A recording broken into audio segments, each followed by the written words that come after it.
That's very much a kind of how long is a piece of string kind of question, because it also will depend on the particular venue you're in.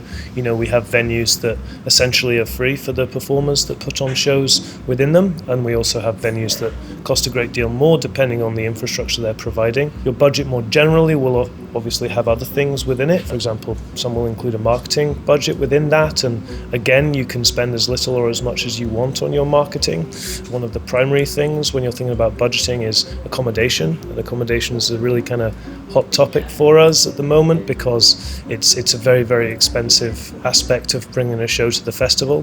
There are so many unexpected costs that can kind of come out of nowhere or you won't be aware of that actually, you know, something like insurance or licensing costs that you haven't read about previously. Public liability insurance is something that most venues will request a performing company has in place to cover them for anything that falls outside the venue's insurance and just also their, you know, the company's general time in Edinburgh outside of that venue. There's also going to be things like music licensing costs potentially.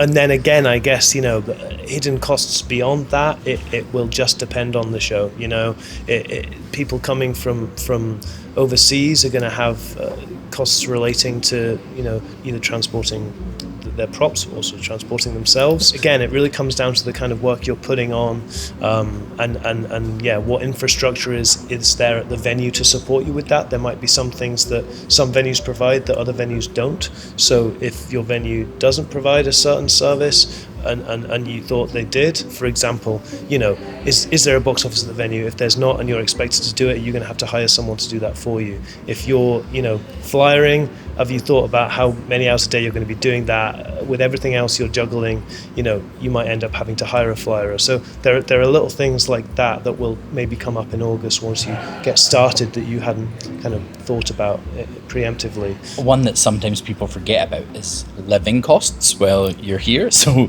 you've got here and you've got the show here, but actually you also have to like live in Edinburgh. Everything's maybe slightly more expensive out during the Fringe, but also you ideally want to have some ticket budget in there as well. Like you want to go out there and see other work and see what your peers are doing.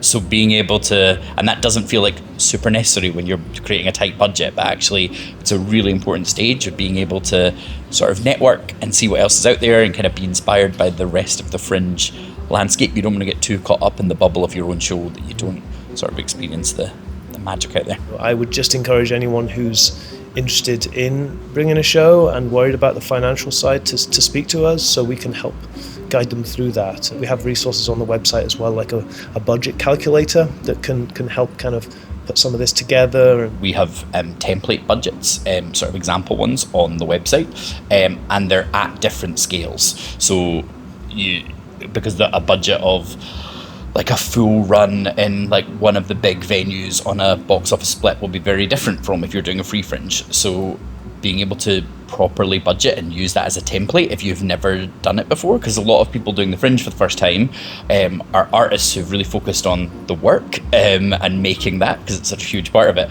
but I've never really done maybe the business side of putting on a show before. So having those templates are a really good thing. And just absolutely the contingency, I was that company who forgot about public liability insurance and my contingency covered that. So having that built in is such an important part, particularly if you're self-funding.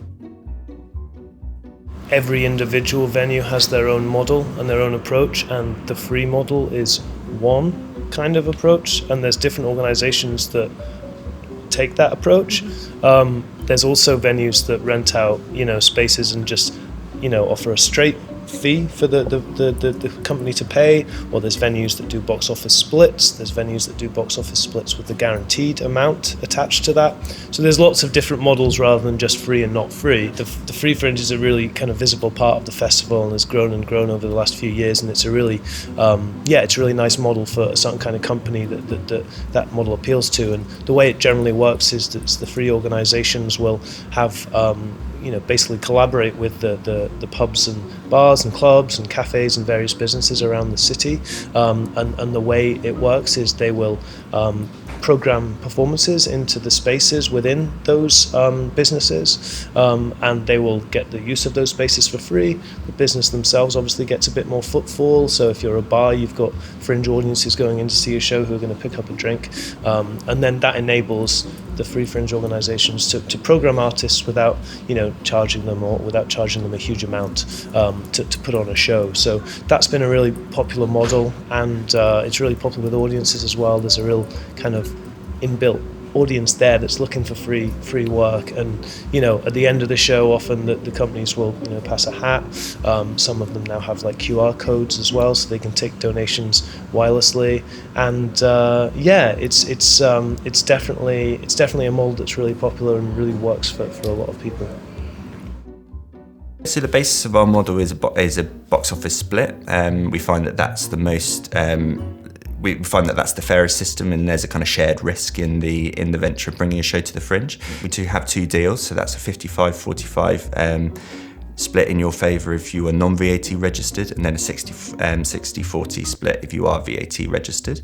And then the split is set against the guarantee from the company or artist to us as a venue, and that's worked out at our share of the deal at 40% capacity across the full run. But the 3 upfront costs to bring a show to the Fringe is your Fringe registration fee, so that goes to the Fringe Society for your inclusion within their brochure, a deposit which is to confirm the space, and that's 20% of the guarantee, and if you hit the guarantee, then that's all worked back out at the settlement stage when it's kind of reconciled at the end of the festival, and then the marketing contra, which is £500 plus VAT, and that goes to us to build the in-house brochure, so it goes towards your listing in our in-house brochure.